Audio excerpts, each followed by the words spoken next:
How's everybody doing out there on YouTube? I'm Shafe. This is Schaefer TV. We're coming at you another video. Um, this one's going to be on match day 2 of the Euro 2024 competition.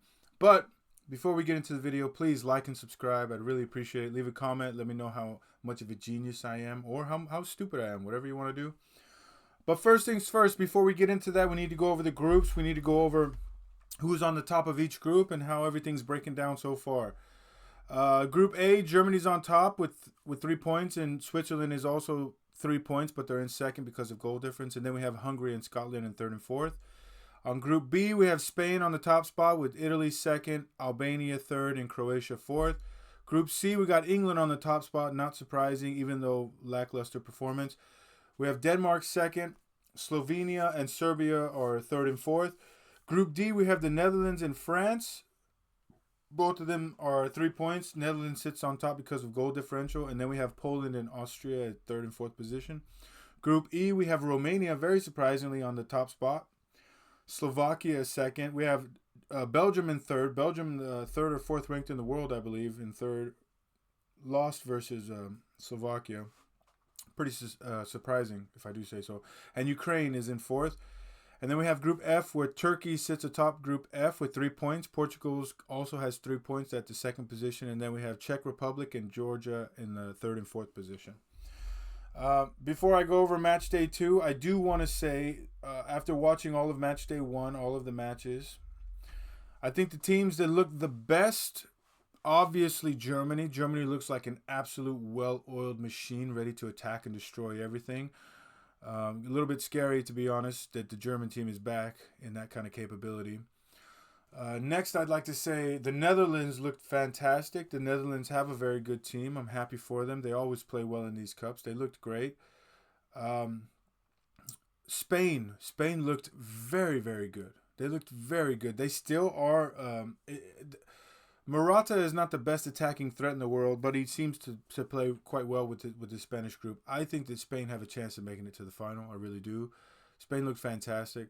Now I'm going to go over some of the teams that looked a little bit lackluster. England, for all the talent and all the hype, England looked like a team that was barely holding on at the end there. I think if you gave, who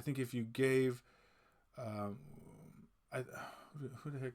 What was the, if you gave Serbia maybe 5 more minutes, I think Serbia could have got a goal. I also think that the decision to take Mitrovic off in like the 65th minute, I think that was a pretty poor choice. Mitrovic is always, especially in the end of games, he's a huge threat in the box. He can get you a goal from that position. I don't know what they were thinking. Maybe they wanted to stretch the field and hit them faster, but in the end of a game, you're going to hold possession. You're going to spam crosses in the box. You want Mitrovic in there. But with that being said, England didn't look so great. France did not look so great. Mbappe is also out versus the Netherlands, so we're going to see how that pans out. And Belgium looked absolutely disgustingly terrible. They did have 2 goals disallowed. That is pretty painful to see that.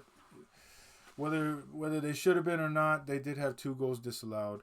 I think that this next match, Belgium's going to step up and do a lot better. But I think the one team that a lot of people do have questions on is Portugal, but Portugal actually looked fantastic. They played very well. They created a lot of chances.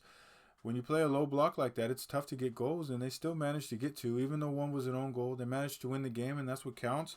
Like everybody in England says, oh, they got the 3 points. Well, so did Portugal, and Portugal looked a lot better doing it. But with that being said, let's get into these matches here. The first today's matches is going to be Croatia and Albania. I fully expect Croatia to win that game, probably 1 or 2-0. The midday game, we have Germany and Hungary. That should be an easy one to call. I think Germany 3-0 against Hungary. Then we have Scotland and Switzerland for tonight's game. A little bit of an underwhelming match.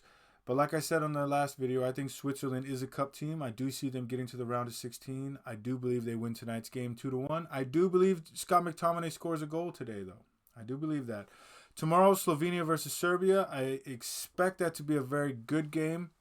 Very hard-fought game. I think it's going to be a draw 2-2. Then we have Denmark and England. Denmark is always playing up to England, up to England's level, and England seems to be on a little bit of a low right now. The they don't really know what they're doing and they don't know how to set up their team. I think that England's going to win this game 2-1. I think that they're going to get a late goal and win this game, and it's going to propel them into a better position, into a better position in their mind. Excuse me. Then we have Spain and Italy for tomorrow night's night game. That's going to be a fantastic game. Spain is going to win that 2-1. Slovakia versus Ukraine on Friday. A little bit of an underwhelming match as well, but Benjamin Sesko is the real deal. I do expect him to come out firing. I think that this is going to be a 1-1 draw. Poland versus Austria, the game following that one. Also a little bit of an underwhelming game, but I do think Austria come away 2-1 winning that. The Friday night matchup is Netherlands and France. France without Mbappe. Oddly enough, I do think that they look better without Mbappe. I think that this game could go either way. I think it's going to be a 2-2 draw. Then we have Georgia versus the Czech Republic. I do believe the Czech Republic come out on top 1-0 versus Georgia. Then we have Turkey versus Portugal. I think this is where Portugal, they've figured out the kinks in their chain, and I think that this is where Portugal really take off. I think they're going to beat Turkey 3-0. And then we have Romania versus Belgium. Now, if you would have asked me last week how this game would have went, I would have said Belgium 2 or 3-0. After the last match, I do think Belgium are going to turn it on. I just think that a lot of people are underrating Romania. I think that this game is probably going to be like either a 2-2 draw or a 2-1 narrow win by Belgium. So that's the match day 2 predictions from me. We'll see how they go. I think I got like maybe like 8 or 9 right from my last predictions on match day 1. So I have pretty good numbers. Let me know what you guys think in the comments. I really appreciate it. I'm Shafe with Schaefer TV. Be on the lookout for our next video. I appreciate it. You guys have a great day. We'll talk to you soon.